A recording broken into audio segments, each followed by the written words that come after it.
Hey guys, this is OddOneGaming. This is going to be another Watch of REALMS video.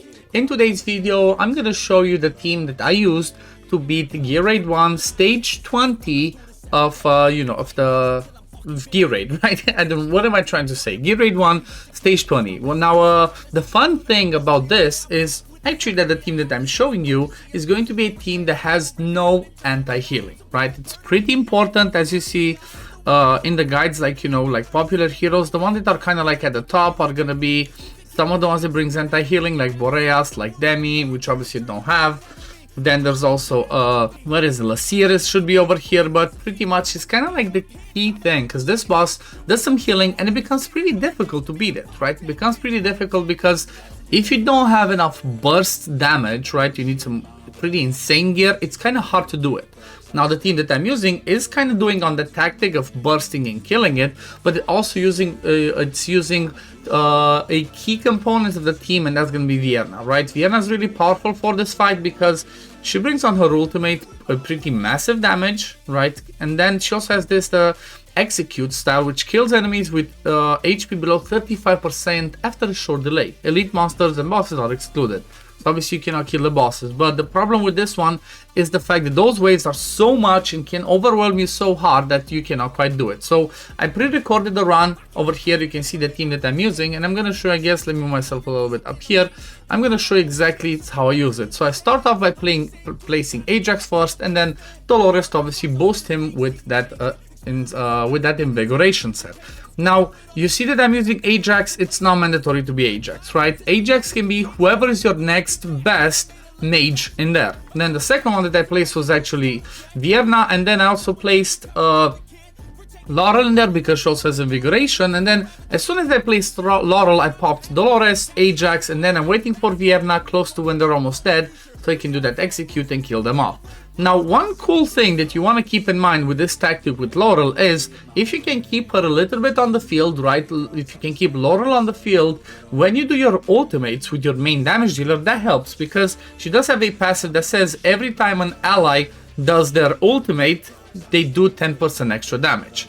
You see that pretty much I rotate through my skills. As soon as I see that there's stuff I can kill, I do them. When I have Dolores plus Ajax plus Vierna, I pretty much put them. I put my Astrid over here in the middle to help with some more damage. But if you do not have Astrid, or if you don't have if you have a better AoE damage dealer, maybe someone like a Greed, right? Just place him on the left side with the platform. And then just place, Mari is another massive help. You 100% want to use Mari in this team because she brings that magic damage, magic resistance reduction. She also brings that slow, those freezes, which pretty much keeps the wall as healthy as possible. Obviously, I have my, Vortex on the side just to heal up Mari, and whoever else is here. Again, if you don't have Astrid, just put who's your next best damage dealer. Now, one key thing I want to mention, the way that I've seen to be the best tactic, when do you actually pop Hollow's ultimate? When do you heal? You're going to see this is the key point. As soon as they start getting to that corner over there, that's when you start using Hollows every single wave, right? But especially for the last one. When you see that they start getting to the corner, you use Hollow's ultimate because they do so much damage and you want her to be able to heal several targets. As soon as they're almost arrived, right, those fighters, that's when you pop Dolores, and that's when you go ahead and do damage with your mages and try and kill as many of those as possible. The key thing, the main thing that you have to be careful of, first of all, is to try and kill those fighters, right? They have that red glowy thing around them because they do so much damage that they can kill you, right? If Hollow does not have that ultimate up, she cannot keep up healing all of them because there's 5 of them that come, right? When you have with Mari the ultimate, always place it. You see I'm, put it on 1 speed, keep it a little bit slower. Again, as soon as I have Dolores, I pop her. As soon as Ajax comes back to his ultimate, I pop him. You see that my Laurel was still there. Then I use Vierna's ultimate, and then you're gonna see that I'm gonna despawn Laurel just so I get back to that rage, right? Because that's kind of like with the Laurel cheeses on, and then slowly kill them off. Always pay attention for this, right? When you see that green thing, the green glowy thing, right? Can I actually show with my mouse? Let me see. Yep. When you see that green glowy thing under and you see that they're getting healed, don't waste your ultimates. Don't waste your damage because obviously they're getting healed up. You always have to do damage with this tactic in between those ones, right? Just in between those healings. That's when you burst it with damage. That's when you kill it as much as you can, and that's how you can actually do it. You see that it looks pretty shaky, however, it just works just fine. Now I do the freeze with Mari as often as possible, because every time there's freeze, slow, or any control, because I have Nairo as the Lord, my cultists do 15% more damage. You see, they're almost dead, right? Just looks really dicey. Looks like, oh, they might quite kill it. They might, you know, I might not be able to quite do it. The shield is going to drop. Now, the key thing that makes me be able to do this at the end, that makes me be able to kill it, is the fact that after they die, after the shield is down, there's just the boss left. You're gonna see they're gonna slowly die. As soon as the shield is down, watch what I do.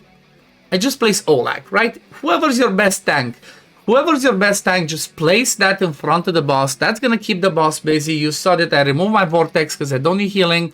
Just gonna put my laurel on the side, and that pretty much is it, right? That's gonna be the key thing from my point of view. If you don't have the anti-healing to stop them from healing and slowly kill them off, just bring enough burst with hopefully Vierna if you have a right to just kill them in between the healings. And then when you get to the last part, when the boss is, you know, gonna be on its own, because they're gonna take off the shield, right? When you're left with just a boss, or maybe a boss and a couple of minions, throw your best tank in there. Preferably if there's more than just a boss and several of them that he needs to block, preferably just give him a guardian ring, right? Just to increase his block. Place him in there, and as you can see, the tank keeps the boss busy and I'm slowly killing him. And that's job done, right? Pretty easy, pretty straightforward, as long as you know, do the skills at the right times and all of that, you know, all of that stuff. So I guess let's see the builds, right? Let's see the builds. Obviously there was no power of dominance. You can see I even got a pretty nice piece, right, of ancient gear. That was the one that I needed for init missions. And if you look at the damage, right, you can see that most of my damage is Ajax and Vienna, right? Astrid is in there doing a little bit of damage. So maybe it would have been better for me to just have, what's his name, Greed on the other platform to land that magic resistance reduction for the ones closer to him, alongside the ones that Mari lands, and that could have helped me more. But you can see pretty straightforward now. I guess let's have a quick look at the builds of these people. Let me just turn on my Power of Dominance again, so I have it for the next fights. But I guess let's start with Astrid, right? Astrid just running a Fracture plus a Annihilating Might. Her total stats, 13k attack, 100% crit rate, 36 crit damage. I think I just need to give her more attack, that's why she doesn't do too much damage. There's like a, you know, for these, there's like a sweet spot of like maybe 15 to 16,000 attack that you want. She's Awakened 5, and then she has the Watch Guard's Ambition. Obviously, the best artifact for her would be Eye of Sin, but that's on Mardea. I'm not gonna keep swapping, it worked, it's fine. Vortex, just basic, you know, healer build in Asclepius, and then Whirlwind, because you want him to attack as fast as possible. So he heals a ton, so priority is as much HP and attack speed as you can. That's what I kind of went on him. Artifact, whatever I had. Elysian Epitaph, that's what I had available. Oleg, straightforward. Guardian plus life set, you're gonna see he's just really tanky. HP and defense, that's all you care about. He's Awakened 4, and then Artifact, he had the Goddess Grace, but like I said, you would prefer to have the Bastion Ring, right? Not Guardian Ring, Bastion Ring, so that you can increase the block, just in case some other people, you know, in case there's more stuff for him to block.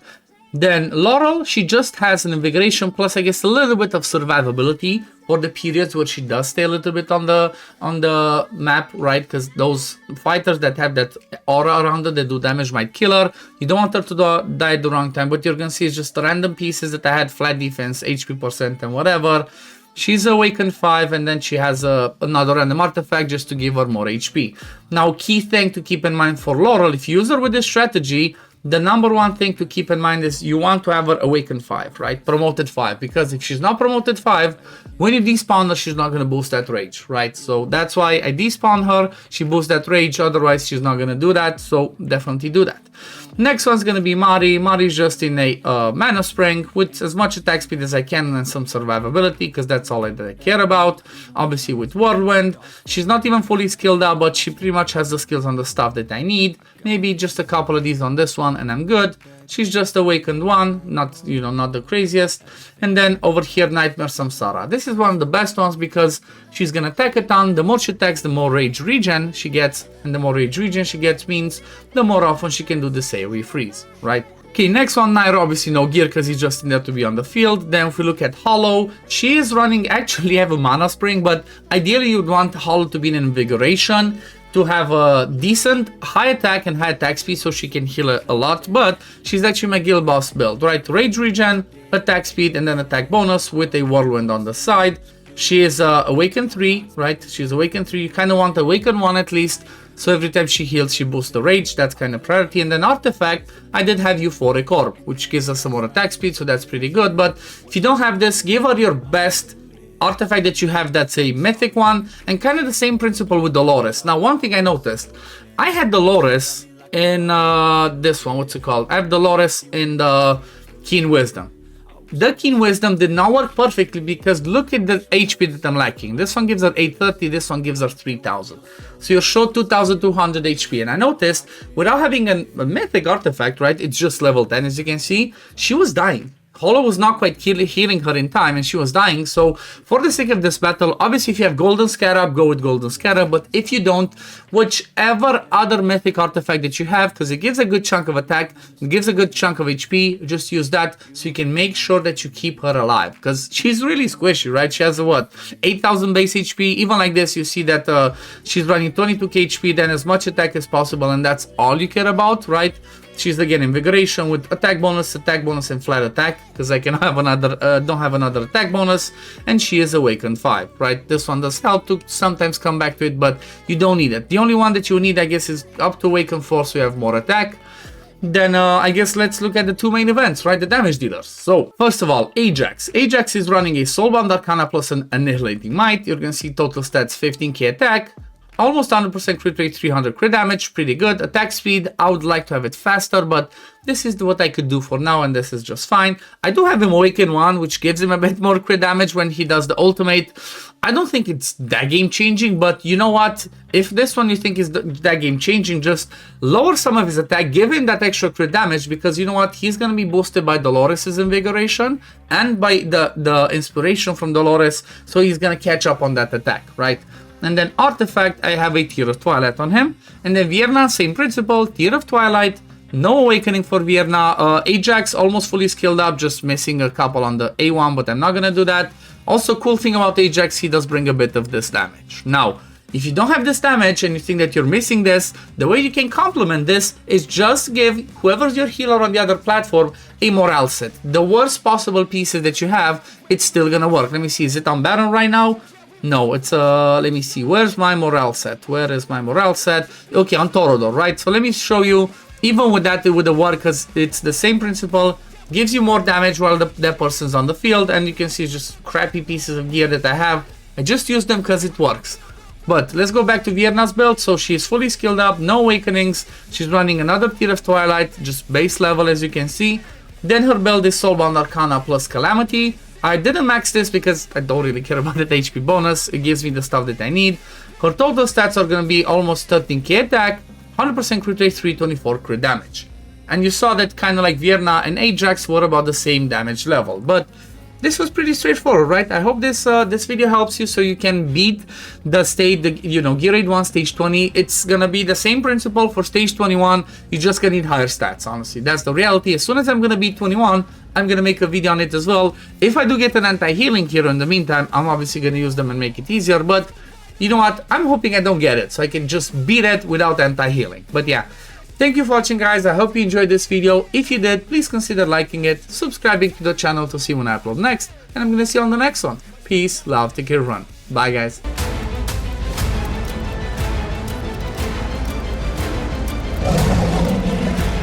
Hell hath no fury like a mother